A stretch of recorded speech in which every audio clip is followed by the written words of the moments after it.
Le DGM est une initiative mondiale, innovante créée en 2010 qui place les peuples autochtones et les communautés locales au cœur de la gestion durable des forêts et de la lutte contre le changement climatique. Ce n'est pas juste un projet financé par le Programme d'investissement pour la forêt, FIP. C'est un fonds directement géré par et pour les communautés, leur donnant les moyens de développer et de mettre en œuvre leurs propres solutions pour protéger leurs terres et leurs moyens de subsistance. Le DGM Congo, projet d'appui aux peuples autochtones et aux communautés locales pour la gestion durable des ressources, est gouverné par des représentants cooptés par les peuples autochtones et les groupes communautaires locaux, appelés Comité de pilotage national, CPN, dont la mise en œuvre est assurée par le consortium CPV Caritas d'Owando. N'est pas une simple aide, mais un outil d'autonomisation, donnant ainsi aux communautés le pouvoir de décision et les ressources pour agir. En République du Congo, le DGM Congo a pour objectif promouvoir les moyens de subsistance durable pour les peuples autochtones et les communautés locales, et de renforcer leurs capacités pour qu'ils participent pleinement et efficacement aux efforts nationaux et internationaux de réduction des émissions liées à la déforestation et la dégradation des forêts, en sigle REDD+, en soutenant durablement via ses activités apiculture, produits forestiers non ligneux, culture vivrière, agroforesterie. Le DGM aide à la fois à préserver la biodiversité et à améliorer les conditions de vie des familles autochtones et locales. Le DGM Congo concentre ses activités dans 3 départements que sont les Plateaux, la Songa et la Likwala, où il travaille dans les villages. Ces villages ont été choisis pour leur importance écologique et le rôle central que jouent ces peuples.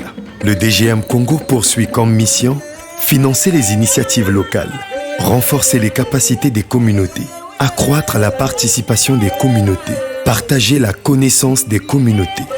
Les bénéficiaires du DGM Congo ne sont autres que les peuples autochtones, les communautés locales vivant dans les alentours des zones forestières ciblées, leurs organisations représentatives, associations, coopératives, réseaux, ONG locales.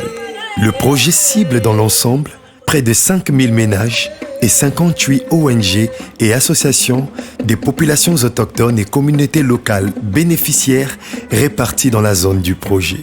Pour être éligible au micro-projet ou aux dons, les ménages comme les groupements d'intérêts économiques, en sigle GIEC, doivent remplir certains critères pour chacune des activités du DGM Congo. On compte 8 critères pour les ménages et 5 pour les GIEC.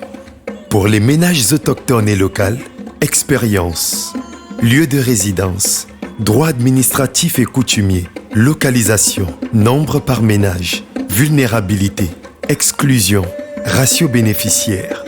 Pour les groupements d'intérêts économiques communautaires, en sigle GIEC, expérience, reconnaissance, localisation du siège, droits administratifs et coutumiers, éducation, exclusion.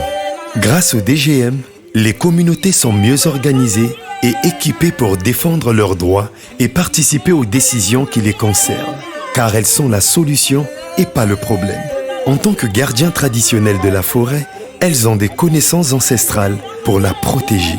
Le DGM reconnaît et valorise cette expertise locale. Tozana mboko Nyava, kati ya district ya Ngo, Plateau. Ezali sengo mingi mpona biso koyamba DGM Congo na kati ya mboko Nyava parce que toali na ba difficulté ebele. À la grande surprise, DGM Congo ayi kobimela biso et puis par rapport à ba projet tomoni ke toko s'en sortir na DGM Congo par rapport à ba projet na ye. Et ce qui biso tokoki kotiango en pratique vraiment évolution vraiment eza clair. Donc yango to sengi ke DGM Congo pe alemba te na projet. Parce que espoir na biso yi na DGM Congo et to kanisi ke na DGM Congo na pour condition to nango to ko évoluer.